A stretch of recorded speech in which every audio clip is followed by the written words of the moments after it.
How's it going? It's Rocky. Welcome to week 24 of my trading journey in the year 2024. There are 3 topics that I wanted to discuss today.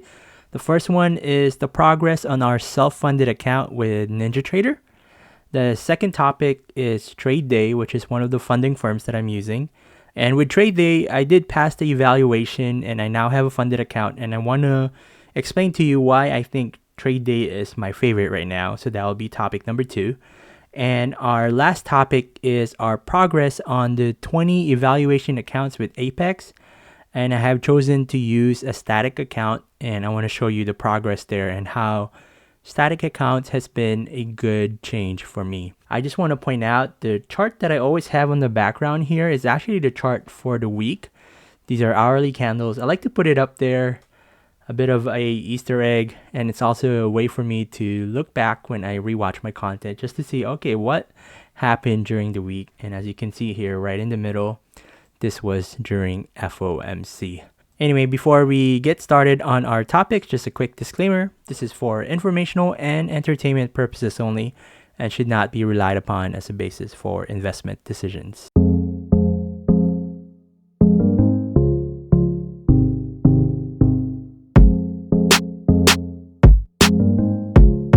Topic number 1 is our progress on our live self-funded account. So this means that I did not have to go through an evaluation, right? I just had to fund my own account.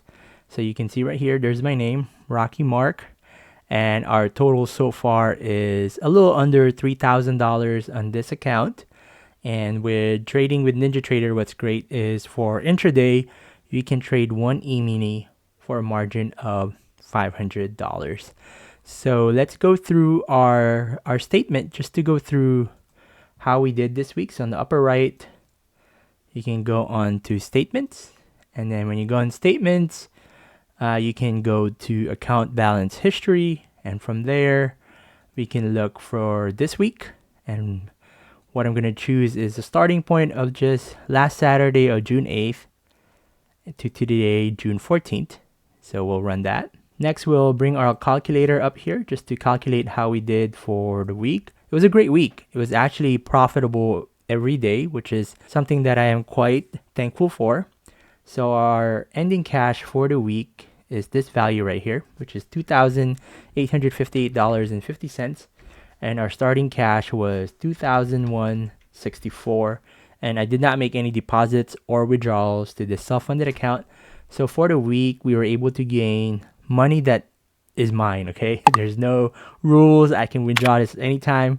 We were able to make for our living this week of $856.86, which is pretty amazing because if you divide that by our starting cash of $2,001.64, that's a percentage of, let's multiply that by 100.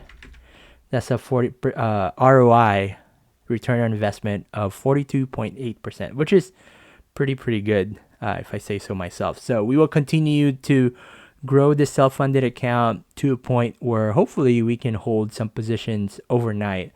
Not that that is something that I recommend, but I like having the option of having to do that if I need to. So that is our progress this week on our self-funded account, 42.8% ROI, with a total of $856.86. Second topic this week is our progress on one of the funding firms that I use, and it's actually one of my favorites right now. It is called Trade Day. So Trade Day, the difference with this is you can only have one account. However, what's great is once you've passed the evaluation account, you have the ability to switch into a funded simulation account or a funded live account right away. So check out the FAQ if you have more questions regarding Trade Day. But this is the part that sets it apart that I really like. So far for this account, we have a total P&L of $362.24. What's great with this P&L is I am able to withdraw as soon as I have a minimum of $500. So there's no rules for days traded. Doesn't matter how many times you've traded. Trade for just one day and be able to make a withdrawal if you made that at least $500. So that's a positive thing. Next one is there's no such thing as a consistency rule because there really shouldn't be a consistency rule, right? It's money you've already earned, so you can make a withdrawal at any time. And the third one that I like, profit target. There's no such thing as a profit target that you need to hit before you can make a withdrawal. You can really just make a withdrawal at any time. However, the drawdown is $2,000, right? So let's say you withdrew $500. The difference then is your drawdown is now just at $1,500. It's something to keep in mind. And with this one, once you hit a profit of $5,000, I'm currently in a funded simulation account. Once I hit a total profit of $5,000, including the ones that I've withdrawn, I am then given the option to switch to a funded live account. And the difference with that is the exchange will now consider me a professional day trader. So that means I would have to pay professional fees per month. So take of that what you will. It's in the back of my head, and it's not really something I'm thinking about too much yet. It's something that I will evaluate a bit more when we cross that bridge, hopefully in a few weeks. Our final topic is our status on the Apex evaluation account. So sometime last week, I did restart the journey again with 20 evaluation accounts.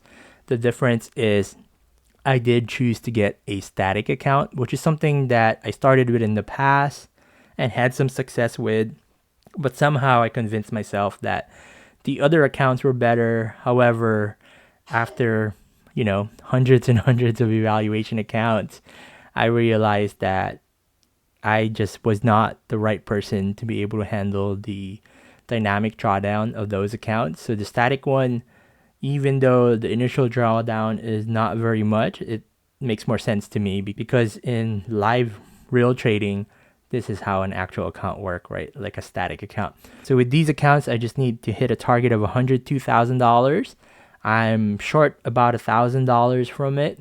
If we look at the chart, you can see this is the zero line here. The past 7 days, it shows 6 here, but Apex has had some issues with the data. So in reality, I actually traded a total amount of 7 days as shown here, but the chart only shows 6. You can see here all our profits are above the zero line, which is I'm happy about, but I am cognizant of the fact that red days do happen. And the true test for me is when that red day happens, do I have the patience or do I have the discipline to ensure that I do not move my stop? Theoretically, the answer is yes, I do have the discipline, but I'll never know until that situation presents itself. The one thing I did want to point out for our trading, you can see right here on day number 6, it was an interesting day. What was interesting about this is I had to leave the house, so I left my desktop on with the trade copier on, and I was monitoring my trade from my mobile phone. And the lead account I was using was my live account, and when I adjusted my stop, I made a mistake. So when I did exit on my live account, it ended up executing another trade on my evaluation account. And it's not a problem with the trade copier. It was a problem with the way I executed it because there was an existing 2 bracket orders on there and I should have been just adjusting those. But the difference that I made was that I did a exit and cancel all, and I may have pressed it a little too many times, and that executed on the other accounts. And that's the reason why we have such a big variation right here on our profit for this Friday. I had to manually log into each of those accounts. So all those 20 accounts that I had to pretty much cancel each one on the mobile phone. So that's why there's a big disparity here on our PL. But just a lesson for myself and for everyone, please, if you could avoid it, try to avoid trading on mobile, especially when you're dealing with 20 plus accounts. Again, with mine, something came up. So I was in the middle of a trade. I just had to monitor it via mobile. But lesson learned, I now know that I shouldn't be doing the cancel all on the mobile. I should really just do limit orders and adjust that way so I don't make any mistakes. And I know ATF also has an emergency flatten all on their website. I just couldn't find it on my mobile phone when I was on my browser. So lesson learned for me. That's something that I need to improve on. So yeah, those are just the 3 updates this week. I'm not going to do any trade evaluation because I don't want this content to be too long. I'll try to do more actual trade evaluation on future content. I thank you for your time. Thank you for following me on this journey. And hopefully we can pass these evaluations soon. But I'm still at a roadblock on how I'm going to pay the activation fees on these. I'm not sure if I'm going to do it in groups of 5, groups of 10. Maybe I'll make enough on my live accounts that I can use that profit to pay for these. But we'll see. It's a lot of money. Anyway, thank you for your support. I shall see you on the next one.